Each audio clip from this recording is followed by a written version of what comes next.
a story about the confrontation between a firefighter and a seemingly small but deeply revealing neighborhood association, highlighting important lessons on justice, power, and sacrifice.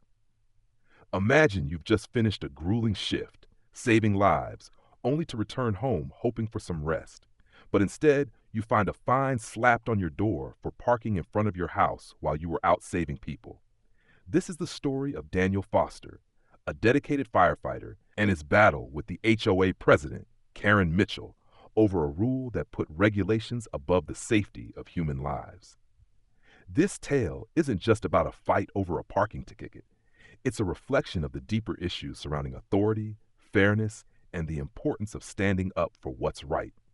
Continue reading to witness the tension, debates, and pivotal decisions in Daniel's quest for justice, and find out if fairness can truly prevail in a world dominated by rules that seem more about control than compassion.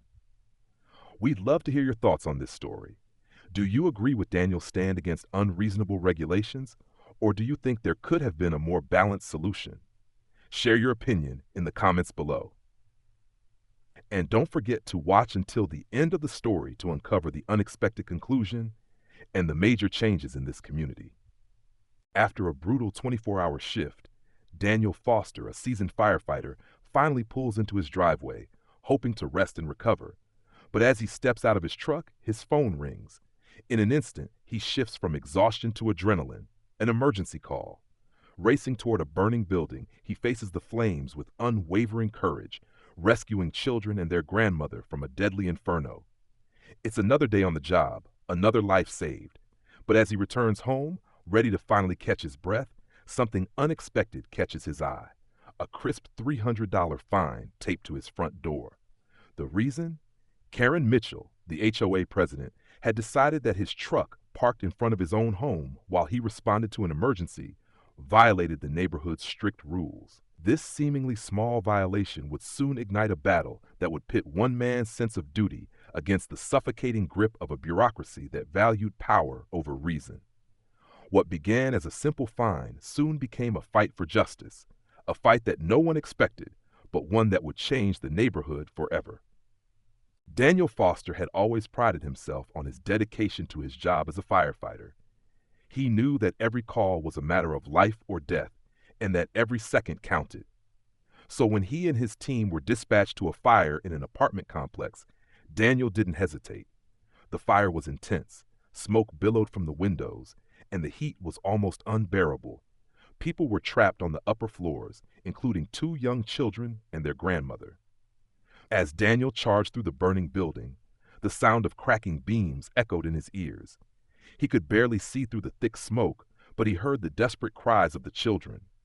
Without a second thought, he moved toward the voices, ignoring the danger. He was used to this. Saving lives was what he did best. After what felt like hours, Daniel emerged from the smoke with the children and their grandmother in his arms, carrying them to safety. The moment he stepped out onto the balcony and placed the children safely on the ladder, the building creaked ominously behind him. Daniel felt a jolt of fear, but there was no time for that now. He had done his job. As the crew pulled everyone to safety, Daniel took one last look at the inferno before running to his truck and heading home, exhausted but relieved. When he pulled into his driveway that night, the last thing he expected to see was an official-looking envelope taped to his door. He sighed, wiping the sweat and soot from his brow, thinking it was just a bill or some form of paperwork. But as he ripped open the letter, his heart sank. $300 fine for unauthorized street parking. Daniel stared at the letter in disbelief. How could this be? He had parked in front of his house just for a few minutes to respond to an emergency. He hadn't even been there overnight, and yet here he was, being penalized for doing his job. He muttered to himself, "This can't be real. It's got to be a mistake." But when he saw Karen Mitchell's name at the bottom of the letter, it all clicked. Karen was the president of the HOA, known for enforcing the most ridiculous rules in the neighborhood. Daniel had heard stories from his neighbors about fines for everything from the wrong color of flowers to a lawn that wasn't green enough. But he never imagined that Karen would turn her attention to him. As he stood there, still holding the letter, Karen herself appeared from behind her front door. Daniel could feel his frustration building. He tried to take a deep breath, but the anger was already rising in his chest. "I see you got my notice," Karen said, her voice dripping with false politeness as she crossed her arms, looking at him with a smug expression. "You fined me for parking in front of my own house while responding to an emergency," Daniel said, trying to keep his voice steady. "How is that even possible?" Karen raised an eyebrow, clearly unfazed by the gravity of his situation. "The rules are the rules," she replied coolly. "No exceptions. Vehicles must be parked in designated spaces, not on the street." "I was saving lives," Daniel nearly shouted, his patience slipping. "You really think that's more important than some arbitrary parking rule?" Karen shrugged nonchalantly, a smug smile tugging at the corner of her lips. "Everyone has to follow the rules. Otherwise, what kind of example does that set? Chaos! That's what! Chaos!" Daniel barked, his blood boiling. "You want to talk about chaos? What about the lives I just saved? What about the family I just rescued from a burning building? And you're telling me I should be punished for that?" Karen's expression didn't change. "That's admirable, truly," she said in a tone that couldn't have been less sincere. "But we have regulations for a reason. If I start making exceptions, people will think they can park wherever they please. What if everyone decided their emergency was more important than the rules?" "You don't get it," Daniel said, shaking his head in disbelief. "This isn't about me wanting to park where I please. This is about me doing my job. What if your house was on fire and I had to park my truck outside because the garage was full of emergency equipment? Would you still be whining about where I parked?" Karen didn't flinch. Instead, she met his gaze with a raised chin. "My house wouldn't be on fire because I follow the rules." That comment hit Daniel like a slap across the face. His fingers clenched around the fine, his grip tightening until the paper crinkled under the pressure. "I don't know how you sleep at night," he muttered, his anger barely contained. Karen raised an eyebrow, clearly unbothered. "Well, it's clear you're upset. If you really feel strongly about this, you can appeal the fine at the next HOA meeting." "Oh, I will," Daniel said, his voice dark with determination. "I'll make sure everyone knows about this. You can't just punish people for doing the right thing." As he turned and walked toward his house, the weight of the fine in his hand felt heavier than ever.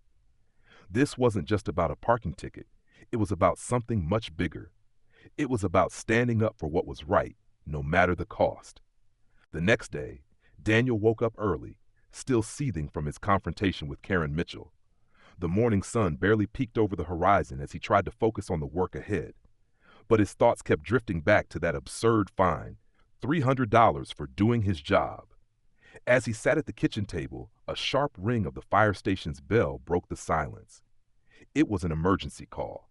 Without hesitation, Daniel grabbed his gear, his focus shifting to the task at hand.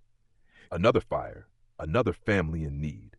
As he rushed to his truck, the weight of the previous night's events momentarily faded. There was no time to dwell on an unjust fine. Lives were at stake. Daniel quickly drove to the scene, pushing through the still dark streets, his mind focused only on saving people. The fire was a disaster, engulfing an apartment complex with thick black smoke pouring out from the windows. When he arrived, chaos reigned.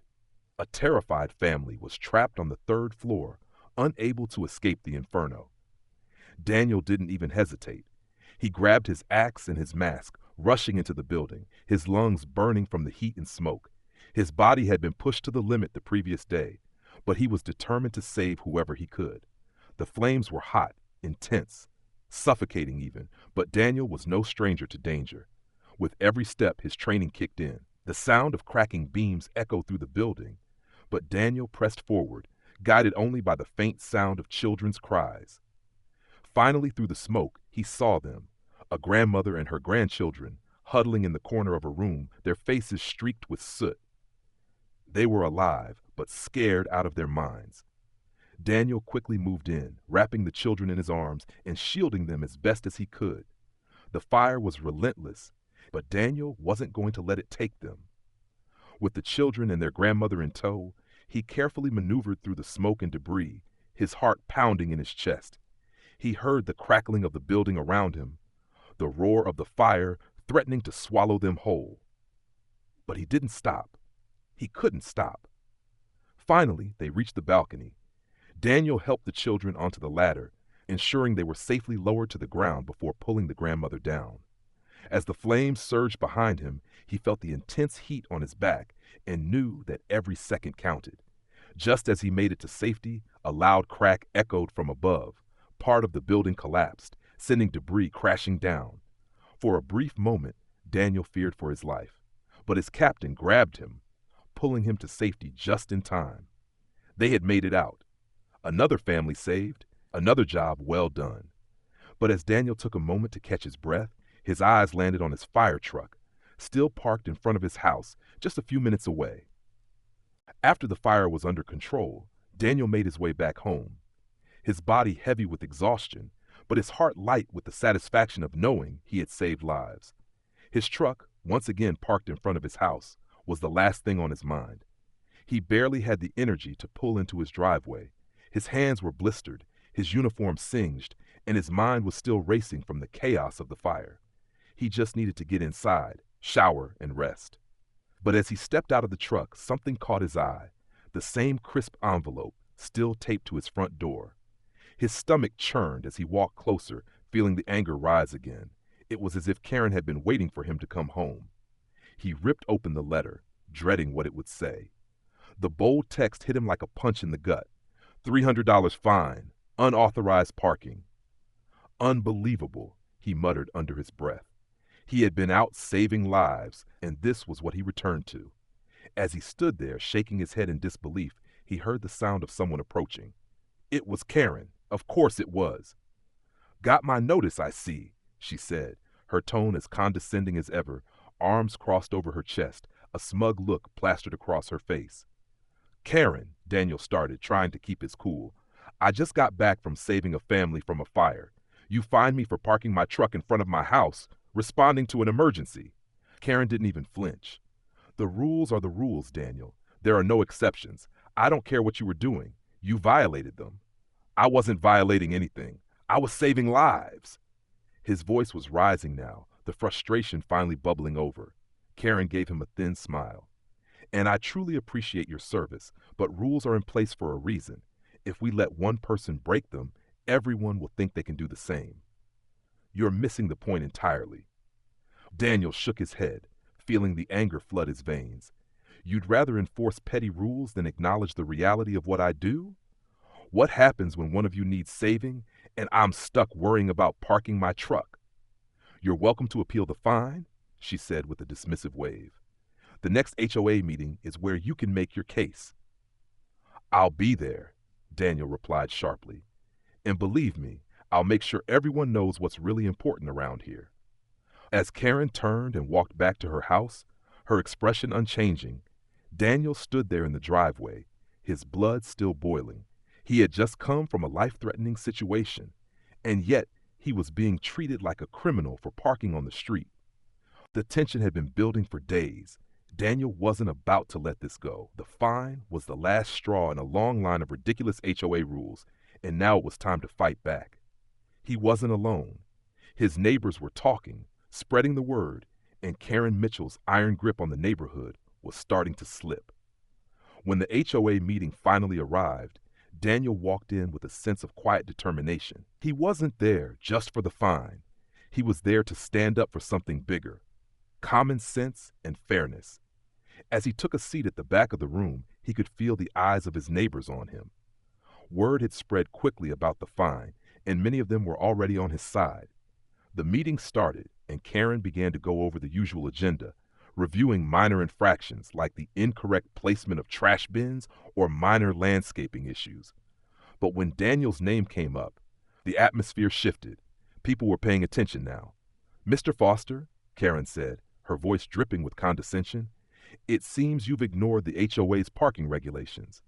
Care to explain yourself?" Daniel stood, his voice calm but carrying the weight of the frustration he had been holding in. "I'd like to ask this board," he said, his eyes scanning the room, "if any of you think it's appropriate to fine a firefighter for parking his truck in front of his house while responding to an emergency." A murmur rippled through the room. Karen's smug smile faltered, but she quickly recovered. We understand that emergency services are important, Karen replied dismissively, but we can't make exceptions. Daniel wasn't about to let it go. You're missing the point. This isn't about parking. This is about doing what's right, about recognizing the difference between someone breaking a rule for convenience and someone doing it to save lives. The room was silent. The other members of the board exchanged glances. Karen was losing control. The tension in the HOA meeting room was palpable as Daniel stood at the front, facing down Karen Mitchell, the once unquestioned leader of the homeowners association. His words had already begun to shift the mood in the room. Neighbors who had been silently enduring Karen's petty enforcement of rules were beginning to speak up, murmuring their agreement with Daniel. He could feel it.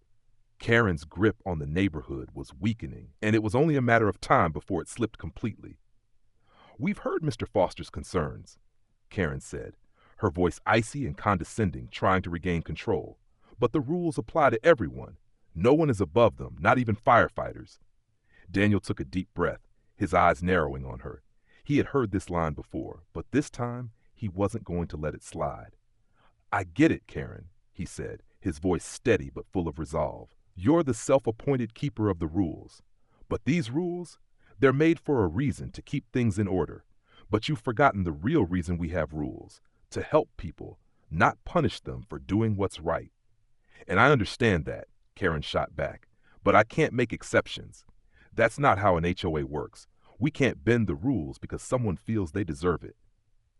Daniel took a step forward, his posture straight and his gaze unflinching. "You don't get it. It's not about deserving it. It's about saving lives. It's about recognizing that some things, like helping people escape a fire, are more important than a stupid parking rule." The room grew tense as the other board members shifted uncomfortably in their seats. There was a growing murmur among the homeowners, some of them nodding in agreement with Daniel. The realization was starting to settle in. Karen wasn't just punishing Daniel, she was punishing the entire community's sense of justice and reason. "This is not just about parking," Daniel continued, his voice rising with conviction. "This is about standing up to someone who uses rules to control everyone. What happens when someone else's life is at risk? Will you still care about your stupid rules?" Karen, visibly rattled, tightened her grip on the papers in front of her, trying to maintain her authority. "We've always followed the rules, Daniel. What would happen if we didn't? What would the community become?" But Daniel wasn't done. "You know what? I'll tell you what it would become. It would become a community where we look out for each other. It would be a community where common sense trumps bureaucracy. And it would be a place where people don't fear speaking up when they're wronged, whether it's for a parking spot or anything else." The room was dead silent now. All eyes were on Karen, who was desperately trying to salvage her position. The pressure was mounting, and it was clear she was losing control. Just as Karen was about to retort, one of the board members, an older man named Tom Harris, stood up. The room fell silent again as all eyes turned to him. Tom had been quiet throughout the meeting, but now he cleared his throat and spoke up. "I've been on this board for a long time," Tom began, his voice calm but firm, "and I've seen plenty of rules enforced. But I've never seen something like this. Daniel Foster was doing his job, and I'm not sure how we can justify punishing someone who is out there saving lives." A murmur rippled through the room. The board members exchanged uneasy glances, and for the first time, it felt like Karen's reign was starting to crumble. "We all know Karen runs the HOA with an iron fist," Tom continued, turning his gaze toward Karen. "But maybe it's time we rethink how we enforce these rules. Maybe it's time for us to put people before paperwork." The room shifted as more board members began to nod in agreement. Karen's face went red, and she gripped the sides of the table in frustration. "No," she snapped, her voice sharp with anger. "I've made my decision. The rules are the rules." But Tom didn't back down, and I think we need to revisit those rules. A wave of agreement swept through the room. Daniel could feel the momentum building. The community was with him now. As the board meeting continued, the atmosphere had completely shifted. What had started as a rigid defense of outdated regulations was now a full-scale rebellion against Karen's overreach. With the support of his neighbors, Daniel had exposed the flaws in the system, and Karen's power was crumbling before her eyes. It didn't take long for the vote to come. One by one, the board members cast their ballots, and the results were clear. Karen Mitchell was voted out of her position as HOA president. The moment the vote was announced, a palpable sense of relief spread across the room. Karen, her face flushed with anger and humiliation, stood up from the table, gathering her papers in a futile attempt to maintain her composure. "This isn't over," she muttered under her breath, but no one was listening anymore. The community had spoken, and Karen's reign of petty tyranny was over. As Karen stormed out of the room, leaving the HOA in chaos, Daniel felt a surge of triumph. He had fought for what was right, not just for himself, but for the entire neighborhood. The vote wasn't just a victory for him. It was a victory for every homeowner who had suffered under Karen's iron grip. The changes came quickly. The new HOA leadership, led by Tom Harris, announced reforms that would prevent future abuses of power. The ridiculous fines for minor infractions were revoked, and a new focus on fairness and community well-being replaced the rigid rule enforcement of the past. But the most significant change came when the new board introduced a policy that Daniel had fought for. First responders were granted automatic exemptions from parking violations when responding to emergencies. The rule was even unofficially named after Daniel in recognition of his heroic efforts. The community began to breathe again. The fear that had once gripped the neighborhood under Karen's rule was replaced by a renewed sense of unity. Neighbors who had once kept their heads down were now speaking up, no longer afraid to challenge the status quo when it didn't serve the greater good. One evening, a few weeks after the meeting, Daniel returned home to find a small envelope tucked under his windshield wiper. His stomach dropped for a second. Was it another fine? But when he opened it, he found a handwritten note from one of his neighbors, Ella Williams. "Daniel," it read, "I just wanted to say thank you, not just for what you do as a firefighter, but for standing up for all of us. We were too afraid to fight back before, but you weren't. Because of you, this neighborhood is a better place. My son won't grow up fearing the HOA anymore. We all appreciate you more than you know." Daniel smiled as he stood there in the driveway, the weight of the letter grounding him. For the first time since moving in, he felt at home, not just as a homeowner, but as part of a community that had come together for the right reasons. As he glanced at Karen's old house, now empty and put up for sale, he knew the battle wasn't just about parking. It was about standing up to tyranny, about what happens when people stop being afraid and when justice prevails over petty authority. And Daniel had won. This story proves that standing up for justice, even in the face of overwhelming odds, can lead to real change. What would you do if you found yourself in Daniel's shoes? Would you fight for what's right, even when it seems like the system is stacked against you? Let us know your thoughts in the comments below. Your voice matters, and together we can create communities built on fairness and compassion. If you enjoyed this story, don't forget to like, share, and subscribe for more powerful tales of courage and justice. Stay tuned for more inspiring stories and join the conversation today.